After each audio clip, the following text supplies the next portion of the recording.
देखिए व्हाट्सएप ही नहीं, व्हाट्सएप तो उसमें से एक इकाई है। प्रचार के लिए टीवी है, व्हाट्सएप है, ट्विटर है, फेसबुक है और भी जूम ऐप के द्वारा आजकल मीटिंग हो रही है।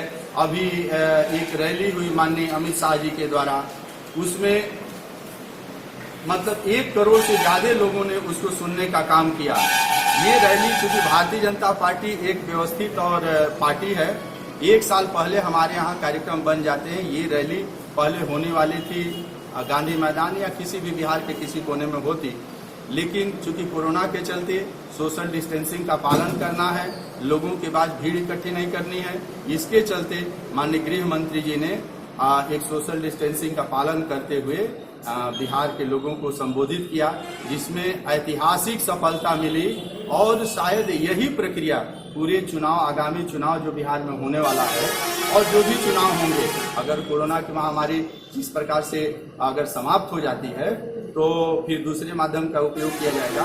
अगर इस प्रकार से कुछ रहता है तो संचार माध्यम से ही लोगों के बीच में जाना और सोशल डिस्टेंसिंग के माध्यम से संपर्क करना। सर, बड़ी उपलब्धि की बात आप कर रहे हैं। 1 वर्ष पूरा होने पर मोदी सरकार की गुणगान देश के अलग अलग हिस्सों से 3000 किलोमीटर से 1500 किलोमीटर से पैदल लोग यात्रा कर रहे हैं, धूप से लोग बिलख रहे हैं। क्या 1 साल की यही उपलब्धि है?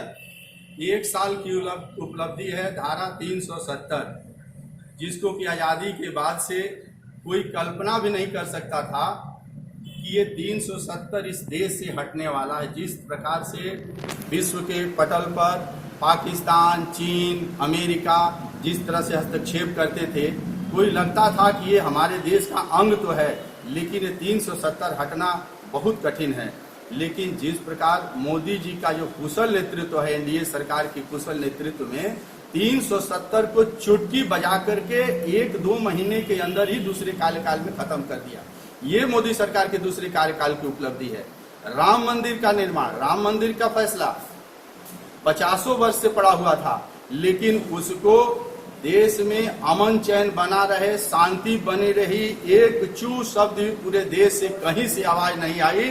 सुप्रीम कोर्ट के निर्णय के बाद ये अगर अनुकूल माहौल बनाने का काम किया है तो नरेंद्र मोदी जी ने किया है। ये उपलब्धि है। Surgical strike Bharatiya Janata party इस देश की उपलब्धि है।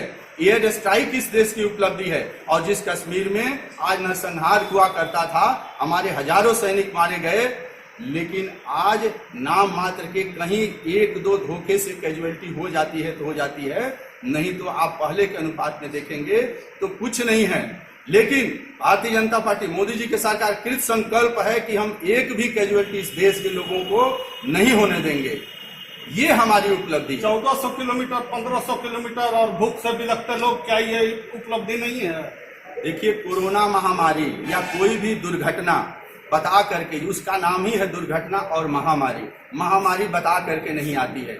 जिस प्रकार से देश के कोने कोने में हमारे श्रमिक भाई काम कर रहे थे और श्रमिक भाइयों के आने में जिस प्रकार से हमारी बिहार की सरकार और केंद्र की सरकार एड़ी चोटी एक करके और सुगमता से आने के लिए उनकी व्यवस्था कर रहे थे, पैदल लोग चल रहे थे सर। उसी बीच में हमारे कुछ बंधु थोड़ा सा घबरा करके, क्योंकि इस प्रकार से कोरोना बढ़ने लगा, जिसके चलते लॉकडाउन 1, 2, 3 होने लगा, उस बीच में हमारे भाई घबरा करके, जबकि सारी व्यवस्था की जा रही थी, वो निकल पड़े।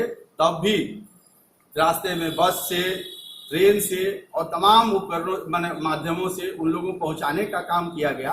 कुछ दुर्भाग्यपूर्ण दुखद घटनाएं हुई है, इसमें कोई अस्वीकार करने की बात नहीं। बिहार सरकार कह रही है कि रोजगार देंगे, लेकिन अब मजदूर पुनः पलायन कर रहे हैं। रोजगार, देखिए, रोजगार तो मनरेगा के माध्यम से और तरह तरह के माध्यम से रोजगार देने का प्रयास किया जा रहा है और रोजगार दिया जाएगा। किसी मजदूर को यहाँ से जाने की जरूरत नहीं। लेकिन मजदूर तो पलायन डेली कर रहे हैं। भारत में कोई भी व्यक्ति किसी प्रदेश में जा सकता है, इससे हम सभी आप कोई भी नहीं रोक सकते।